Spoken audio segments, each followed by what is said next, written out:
Chapitre 8. Rigoletto. Je bâillais en gravissant les dernières marches du métro pour atteindre la rue où se trouvait la boutique. Quelle semaine de dingue! Nous n'étions plus qu'à 15 jours de Noël. Lucas et moi avions travaillé d'arrache-pied, vendredi, samedi, dimanche, afin d'honorer nos commandes. Et puis la tuile était arrivée. Panne de frigo dans la nuit du dimanche au samedi, la moitié de nos chocolats bons pour la poubelle. Nous avions donc passé les 3 derniers jours à rattraper l'incident tout en assurant la production habituelle.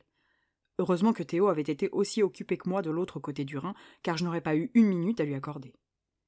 Pour récupérer de ces 3 folles journées, Lucas m'avait proposé de ne venir qu'à midi aujourd'hui, et j'avais accepté, épuisé. Mais mon abruti de cerveau avait décidé qu'il s'agissait du bon moment pour un élan créatif. Bilan, une virée à l'épicerie, 4 heures en cuisine et 2 fournées de ganache au litchi.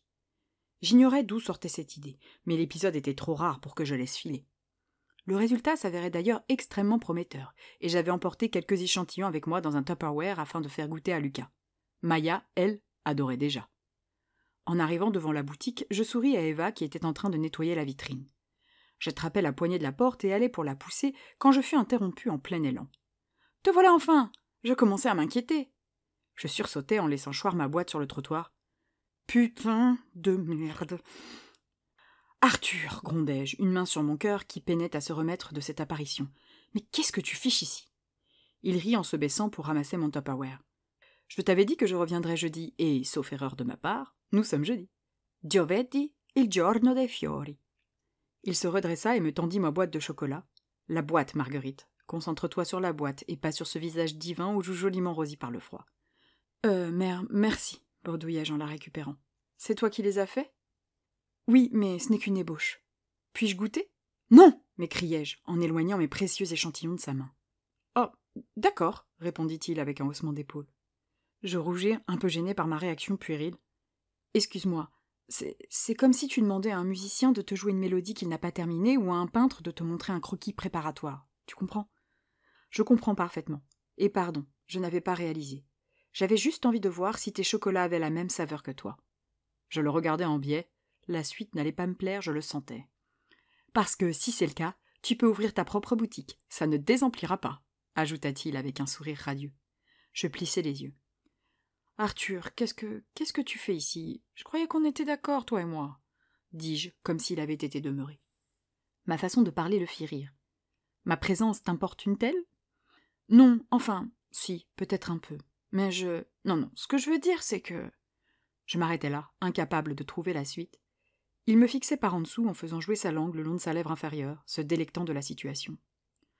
À le voir aujourd'hui en face de moi, je comprenais bien qu'il ressentait quelque chose pour moi, ou du moins que je l'obsédais.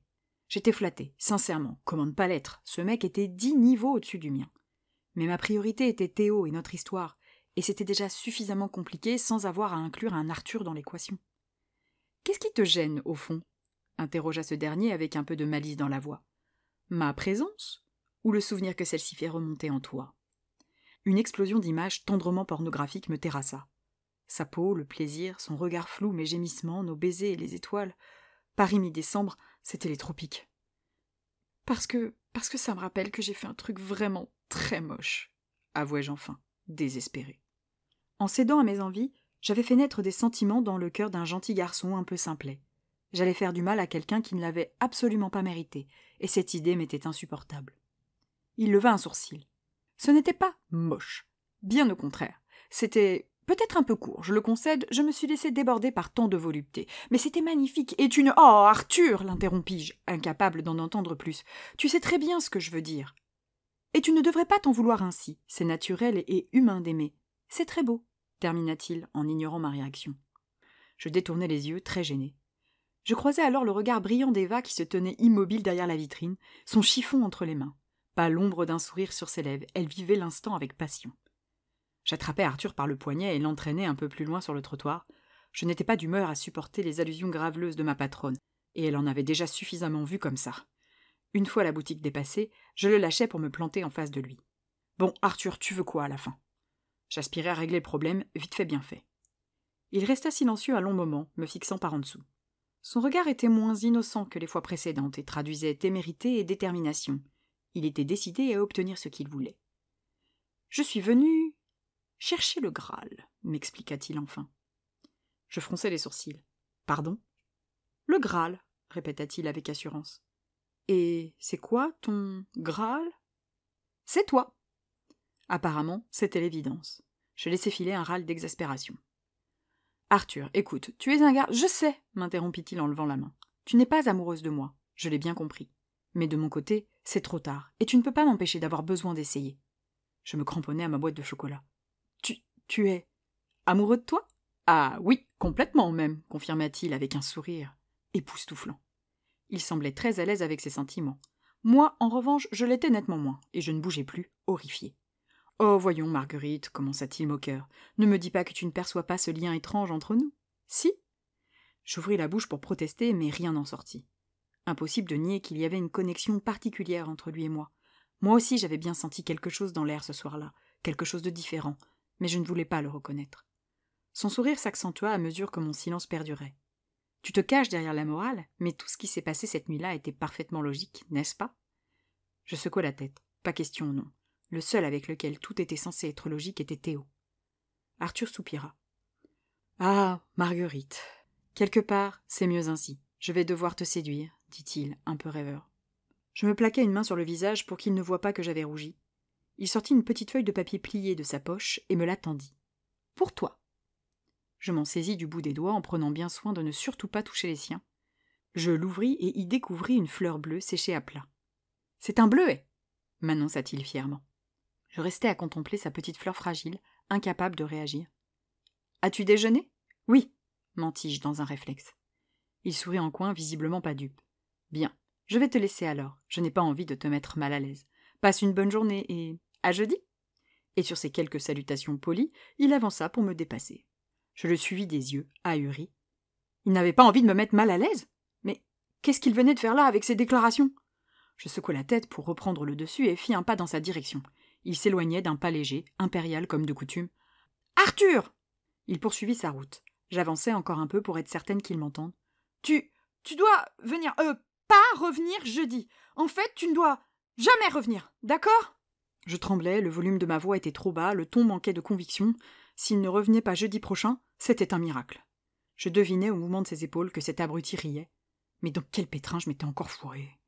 Je glissai son papier ridicule dans la poche de mon manteau et retournai vers la boutique. Je tentais d'oublier l'incident dans mes chocolats, mais ça ne marcha absolument pas, et j'enchaînais les bêtises. Mon chocolat de couverture s'avéra impossible à travailler suite à une erreur de débutant dans les températures. Mes noisettes censées être torréfiées à point ressemblaient à des petits bouts de réglisse, et ma mousse au caramel, dont j'étais habituellement si fière, était infecte, et pour cause, j'avais ajouté 2 fois la quantité de sel nécessaire. Un véritable carnage. Il fallait que je trouve un moyen de mettre un terme à cette situation. Il le fallait parce que je n'avais vraiment pas besoin d'un taré dans mes pattes en ce moment. Occupé à corriger mes bêtises, je ne vis pas le temps passer, et c'est donc très tard que je quittai la boutique pour retrouver Théo. Je renonçai à passer par chez moi me changer et pris directement le métro en direction du restaurant italien où nous avions rendez-vous. Il était rentré d'Allemagne la veille et m'avait proposé de rattraper la soirée loupée avant son départ. J'avais tout de suite accepté, bien sûr, trop heureuse de pouvoir enfin profiter d'un moment à deux. Je franchis les portes de la petite trattoria avec 10 minutes de retard. Théo se leva immédiatement pour me faire signe de le rejoindre. Grand, charismatique dans son costume noir, la cravate bien mise, il était magnifique. « Excuse-moi, dis-je en arrivant devant notre table. Je n'ai pas vu le temps filer. J'espère que tu n'as pas attendu trop longtemps. » Je retirai mon manteau que je déposais sur le dossier de ma chaise. Il m'adressa son sourire que j'aimais tant. « Ne t'en fais pas, bébé. Après le coup que je t'ai fait la semaine dernière, tu pourrais bien débarquer avec 3/4 d'heure de retard que je n'aurais qu'à la boucler. » Je ris en m'approchant de lui. Il m'attrapa vivement par la taille pour échanger un baiser du genre qu'on n'échange pas en public, mais plutôt dans une chambre à l'éclairage tamisé, avec plus trop de vêtements sur le dos. La frustration d'une semaine d'attente, sans doute. Je m'éloignais, le souffle court. « Tu m'as manqué, » dis-je tout bas. Il m'embrassa dans le cou, une main se pressant amoureusement sur mes fesses. « J'ai hâte d'être au café. » Je gloussai un peu. Je me sentais tellement chanceuse de l'avoir. Il m'abandonna pour se rasseoir. J'allais m'installer sur la chaise où je venais de déposer mon manteau. « Ah ouais » fit-il. Je levai le nez vers lui pour comprendre le pourquoi de cette exclamation. Il me détaillait attentivement. « Je ne suis pas gâtée ce soir, hein ? On en parle du vieux tricot de mamie ?» Il fit un petit signe de tête vers mon pull en laine bleu marine. Cette remarque, un classique chez Théo qui pratiquait l'humour agressif, m'agaça de façon tout à fait inédite. Je n'ai pas eu le temps de passer me changer. Et puis, j'étais apprêtée jeudi dernier, hein ? Ne pus-je m'empêcher de lui rappeler, un peu acide. Son sourire se crispa. « Hé, je te taquine, bébé. Ça s'appelle de l'humour. Tu connais ?» Je forçai un ricanement. Je ne comprenais pas ma réaction. Habituellement, ces blagues me faisaient rire, ou du moins, ne me gênaient pas. Pardon, Théo, je suis un peu stressée en ce moment, rien m'agace. Entre la surcharge de travail et un certain imprévu qui était venu me déclarer sa flamme à midi, je ne savais plus rire. T'inquiète, ma puce, je suis bien placé pour te comprendre, me rassura Théo. De toute façon, je te préfère à poil, tu sais bien. Il termina sa phrase par un clin d'œil grossier. J'attrapai la carte qui se trouvait posée devant moi pour m'y cacher. Il avait parlé fort, et toutes les tables alentour avaient dû l'entendre. Comment s'est passée l'Allemagne? Ça a été avec ton collègue que tu n'apprécies pas? Demandai-je dans l'espoir de changer de sujet. Quel collègue? Ah, oui, le collègue que je ne supporte pas, bien sûr. Oui, finalement on a fini par trouver un moyen de s'arranger. Je levai un œil curieux dans sa direction, m'attendant à un peu plus de détails. Il se mordait la lèvre, le regard dans le vide, plongé dans ses pensées. Théo? Il secoua la tête. Oui, pardon. Et toi, le boulot, pas trop chargé? J'écarquillai les yeux. Tu plaisantes? On est en plein rush des fêtes de fin d'année, et je t'ai expliqué lundi qu'un frigo nous avait lâchés. Je ne te raconte pas le retard qu'on a pris et la cadence infernale qu'on est obligé de s'imposer avec Lucas. Théo me couva d'un regard tendre. Mon bébé, un conseil, ne bosse jamais dans une banque. Tu ne te remettrais pas de la pression qu'on y subit. Je rougis, un peu honteuse de me plaindre quand lui devait endurer bien pire. Oui, j'imagine que ça ne doit pas être simple tous les jours. Toute l'année, 24 heures sur 24, 7 jours sur 7. Et pas question de refuser de faire des heures supplémentaires ou de poser un week-end à l'improviste. Non, il faut les épaules solides pour encaisser. Ce n'est pas donné à tout le monde. C'est vrai, approuvai-je. On en a encore un qui a posé sa dème. Les jeunes savent plus bosser, c'est vraiment une plaie. Heureusement qu'on peut compter sur le noyau dur. Tiens, d'ailleurs, Pierrot nous a ramené un nouveau client. Ah? Fis-je, captivé par la liste des plats qui s'étalait devant mes yeux. Tonarelli a cacio e pepe, cacio fini fritti, spezzatino d'agnello. Ah, l'italien, cette langue miraculeuse. J'en salivais déjà. Oui, et tu les connais bien, fanfaronna-t-il. Je levai le nez de ma carte, intrigué. Qui donc? Maison et chocolat. Je me renfrognai. Maison et chocolat, c'était le chocolat de luxe made in France. Enfin, c'était ainsi qu'il se présentait, mais derrière l'image lissée et les boutiques modernes installées aux quatre coins du monde, se cachaient des marketeux, et pas des amoureux du goût.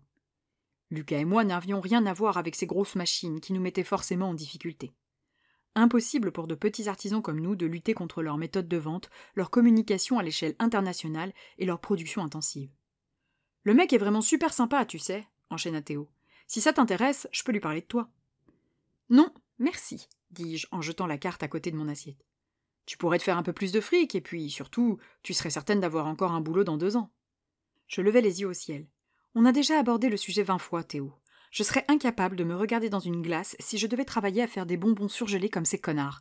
Tu sais bien qu'ils le font tous. Pas tous. Nous, on ne le fait pas. Les plus grands. Rien ne vaudra jamais la qualité d'un chocolat d'artisan. Rien. C'est pas comme ça qu'on fait de l'argent, bébé. Mais Lisa, m'interrompit-il, agacé. C'est impossible de gérer la rentabilité d'une entreprise avec vos méthodes de production. Vous survivez tout juste. Tu as une idée du CA de Maison et Chocolat? Tu hallucinerais. Lucas et moi, on s'en sort très bien, répondis-je sèchement. Oui, d'accord, vous vous en sortez. Mais pour combien de temps? Tant qu'on se battra pour que ça marche, tant qu'on continuera à innover, à créer, à proposer des produits de qualité et des mariages surprenants. Ma détermination le fit rire. Ah, Lisa, t'es trop mignonne. Je baissai la tête, peinée par tant de condescendance. Théo avait toujours considéré que je jouais à la dinette pendant que lui occupait un vrai boulot, un qui rapportait. Et je ne pouvais pas lutter.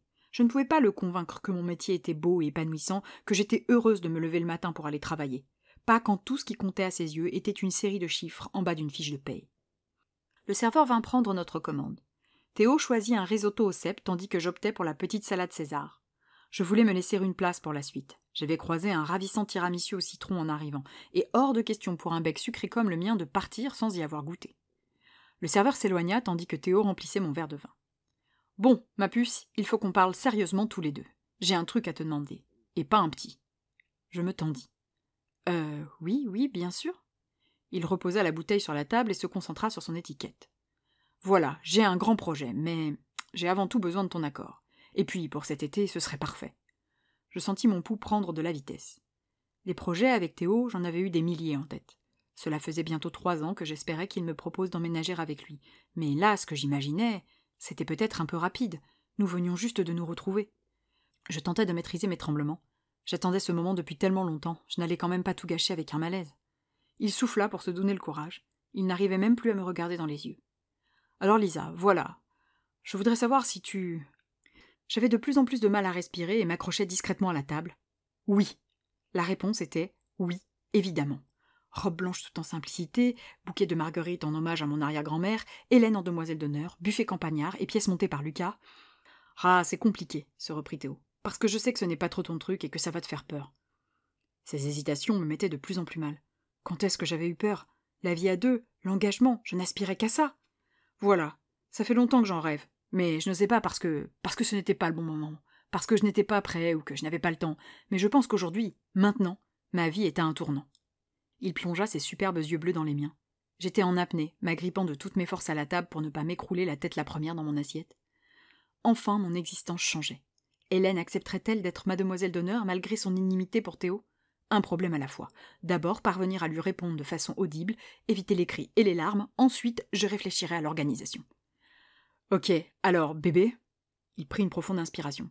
Je voulais savoir si tu étais d'accord pour que je passe mon permis moto. Je baissai les yeux sur mon assiette floue, la gorge étroite et le cœur tout mou. J'étais tellement bête.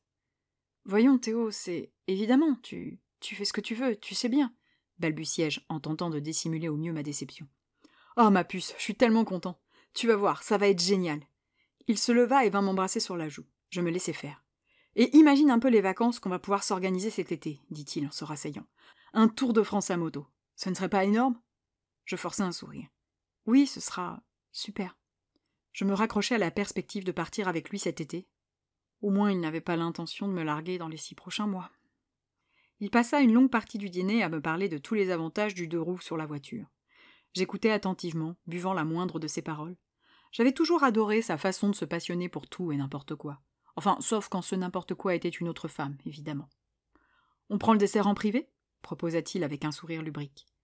Je reposai mes couverts dans mon assiette désormais vide. « Oh, c'est que... » tentai-je de protester. « Mon tiramisu. J'ai très envie de me retrouver en tête-à-tête avec toi, si tu vois ce que je veux dire. » Il termina sa phrase par un double mouvement de sourcils explicite. Je soupirai, résigné. Adieu, crème au mascarpone et biscuits au limoncello. D'accord, on peut aller à la maison si tu veux. Maya passe sa vie chez Moussa en ce moment, alors. Génial, se ravit-il en se levant d'un bond. Tu m'attends là? J'en ai pour 1 minute. Son mouvement provoqua un léger courant d'air qui parvint jusqu'à mon nez. Une note de citron combinée à des essences d'ambre et de cuir. Je me figeai en réalisant qu'il s'était parfumé. Tout se mélangeait dans mon esprit, et je paniquais. S'était-il parfumé pour me faire plaisir ou bien pour la séduire? Jamais, jamais Théo ne s'était parfumé quand il avait déjà obtenu ce qu'il voulait. Je repassai le film du dîner à toute vitesse. Le collègue avec lequel il était parti en Allemagne, ses hésitations lorsque j'avais abordé le sujet. Et si le collègue était en réalité la collègue, son « on a trouvé un moyen de s'arranger » prenait soudain un tout autre sens. Je fermai les yeux, inspirant et expirant plusieurs fois. Pas d'affolement. Il fallait que je raisonne. Après tout, il avait beaucoup changé. Il faisait simplement quelques efforts pour me plaire. C'était adorable, et quelle honte de ma part d'imaginer qu'il puisse y avoir une mauvaise intention derrière ce geste. Je ne le méritais définitivement pas. Je tentais toujours de me convaincre quand il revint à notre table. J'en ai profité pour régler l'addition. On y va? Je me contentai d'un hochement de tête pour toute réponse. Je récupérai mon manteau et suivis Théo vers l'extérieur. Nous marchâmes main dans la main jusqu'à sa toute nouvelle voiture qu'il avait garée dans un parking souterrain. Il s'agissait d'un bolide allemand dont il m'énuméra en détail toutes les options le temps de notre trajet. Je n'écoutais pas, obnubilé par son parfum qui flottait dans l'habitacle. « Toujours pas décidé à passer ton permis, toi » demanda-t-il sur un ton moqueur. Il connaissait mon point de vue sur la question. Je secouai la tête, plongé dans de folles suppositions autour de ces excès de coquetterie olfactive.